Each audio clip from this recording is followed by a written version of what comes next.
دی پروستیجی وینه و ویدیو بتایبتیجی یعنی فوتو سروی دمی بتایبتیجی سوشال میدیا بیه باشکی گلگی گرینگ جانا می روزانه دا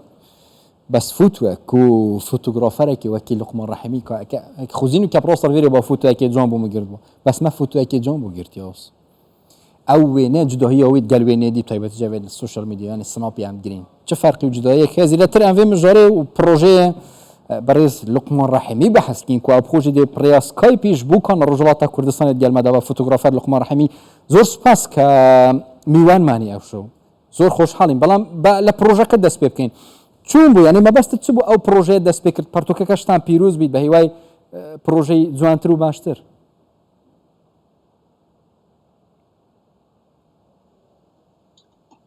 لەگەڵ ڕێز و سڵاو و خۆشەویستی بۆ جەنابتان سەردان گەنەرانی کاناڵی ئاسمانی 24 هەروەک لە بابەتەکەدا باسکرا ئەمن پتر لە 15 ساڵە یعنی نزیک بوونێتەوە لە 18 تا 20 ساڵێک من بەردەوام خەریکی کاری پۆرترێنگاریم و ئێستاشی کە لەگەڵ بێ هەر بەردەوام خەریکم کار دەکەم ئەمە وەکو بۆشاییەک بوو لە دنیای فۆتۆگرافی پۆرتری کوردیدا کە بە شانازیەوە دەڵێم ئەمە یەکەم کارێک بوو لە مێژووی عەکاسیدا کە ئەمن ئەو شانسەم هەبوو سەفیرێک بەشدار ببم و خۆشبەختانە وەکو یەکەم پەرتوو یا کتێبێک کە لە دنیای فۆتۆگرافی پۆرترێنگاریدا بەچاپ گەیشت ئەمە خەونێک بوو کە لە مێژ ساڵ بوو لە بیرۆکەی مندا تەقەریدا بوو بەڵام ئەو هەرە نەدەڕەتسا بەڵام خۆشبەختانە لەم چەند ساڵی داهاتوودا زۆر بە شێوازێکی جددی و پرۆفێشیناڵ خەریک بووم لەسەر بابەتە کارم کرد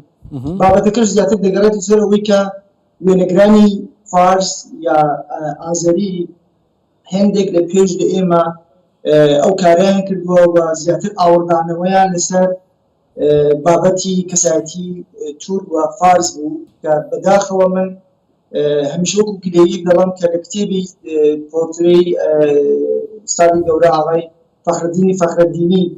هیچ کەسایەتێکی کوردم تێدا نەدی کە ئەوە بوو بە بابەتێک کە من بیر لەوە بکەمەوە ئێمە وەکو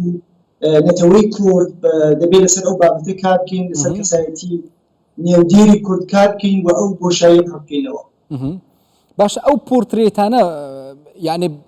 کەسایەتیەکە حازرە بۆ ئەوەی وێنەیەکی فۆتۆی پۆرترێتی بوو بگری یانیش لەحزەیەکە کە ئاگای لە خوونە بووە لە ناو ئیشێک لە ناو بەرهەمێکی خۆی توش فۆتۆی کرد بۆ گرتووە نازانم جیاوازیەکە بینیان هەیە یانیش دەبێ حازر بکرێ ڕووناکیە ئینارەیە لێنزە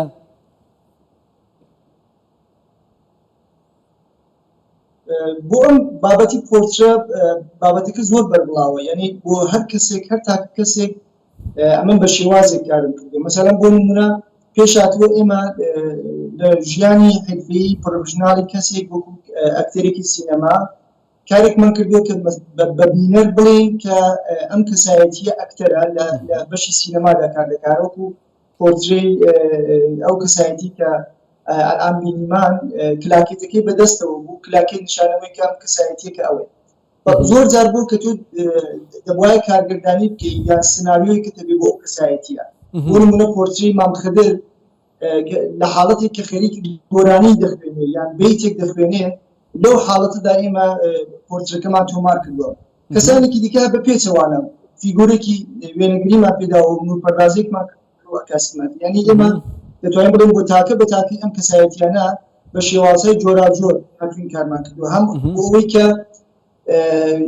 ئەم کەسایەتیە بە شێوازێکی زۆر حرفەیی چاوی لێ بکەم هەم ئەوەی کە بینەریش وەختێک کە پۆرترەکە دەبینێ لێ حاڵی بێ کە ئەم کەسایەتیە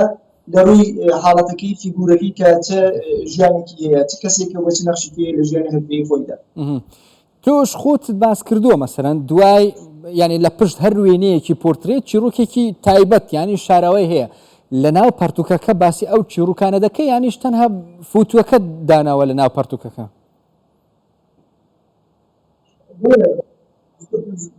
زۆرێک لە دۆستان دەڵێن کە ئەوە بۆیان باز دەکەن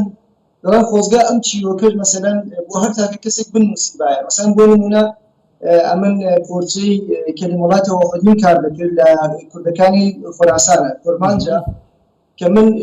لەباری مەوداییەوە لە کۆکانی من زۆر بوو یعنی پتر لە 30 ساعتی فقط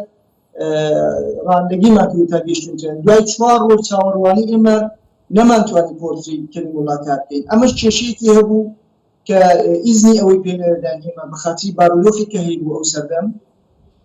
گەڕاینەوە ماوەیەکی زۆری بەسەردا هات ئاخری ئۆخری کارەکەم بوو ئەمن لە تاران بووم پەیوەندیم پێوە کرد کە مامۆستا ئەمن دەمەوێت پۆرتەکەت بگرم تی جەنابەت چی من فلانە کەسم شاید ئەوە نەمناسم من هەرە و کەسم کە داهاتم کرد دەرگاکەتان بەڵام دەرگا لێ نەکردمەوە ئێستاش ئەم پەرتوکە گەیشتێتە ئاخری ئۆخری جێگای جەنابەت خاڵیە ئەمن ناتوانم بۆ بینەران باس بکەم هۆیەکەی چییە کە کەلیموڵای بۆ تێدانە حتما دەبێت پۆرتری جەنابەتی تێدا بێ ئەویش یانی ئەوەندە گرینگە پۆرتری من بەلای جەنابەتەوە کوتم 100% دەی کوتی ئەلان جەناب لەچی کوتم لە تارانم کوتی ئەلان ئەگەر من بڵام وەرە بۆ مەشەد دەی کوتم هەر ئێستا وەرە دەکەوم ماشەڵڵا جوان ئەوەی جالب بۆ کوتی نەفرێک پەیدا بووە کە لە من شێترە نۆخۆش بوو ئەو جملەیە بۆ من کە تۆ دەبێت خۆلیابی خۆلیای کارێک تقریبا ئەو هات چەند شوێن و وڵات گەڕای هەتا ئەو فوتیانەت گرتن خۆلیابوو زۆر جار مەسەلەن بۆ وێنەیەک زۆر شوێن دەچوون مەسەلەن بەدەستخاڵی دەگەڕامەوە بەڵام کۆڵم نەدا ئەمە شتێک بوو کە باوەڕم پێ بوو یا هەر بە فەرمایشی کەلیموڵاتی وەفدی تۆ دەبێت خۆلیای ئەو بابەتە بی کە بتەوێت کارێک بە سەرنجام بگەێنی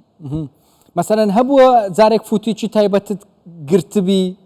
دوای سڕابتەوە دیلێت کرابی ئاگات لێ نەبی بە کامێرەیەک نازانم چەند کامێرەت گۆڕینە تا ئێستا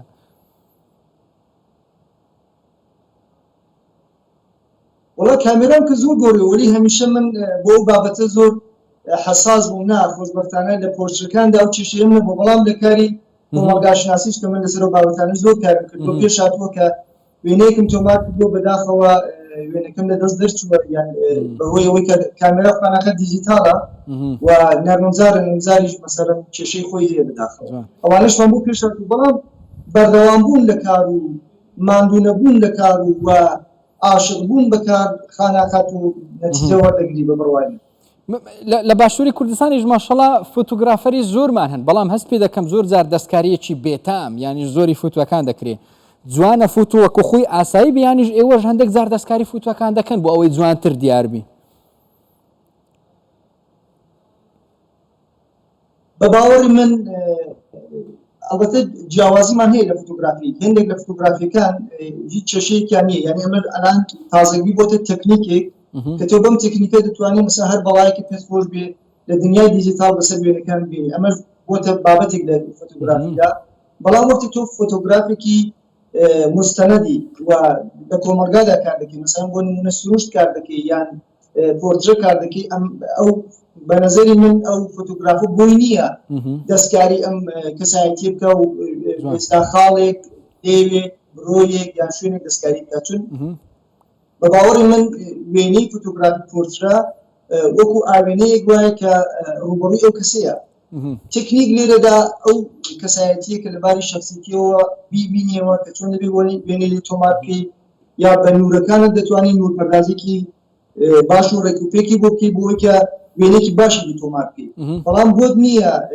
تۆ دەستکاری ئەو کەسایەتی بکەی لە حاڵەتی تەبیعیبوونی خۆی دەریبێنی لەم سەردەمەدا وەکو دیار هەر یەکێک و مۆبایلێکی بەدەستەوە هەتا منداڵەکانیش مۆبایلەکانیش باشن هەتا ڕادەیە کامێرەیان باشە تو باوەڕت بەوەیە فوتو تەنیا دەبی بە کامێرەی تایبەت فوتوەکان بگیری یانیش بە مۆبایلیش دەتوانین فوتوی جوان بگرین جگەلەوەی بە بتە یادگاری وێنەی تایبەتی مەسەلەن فوتوی تایبەتیشی هەبی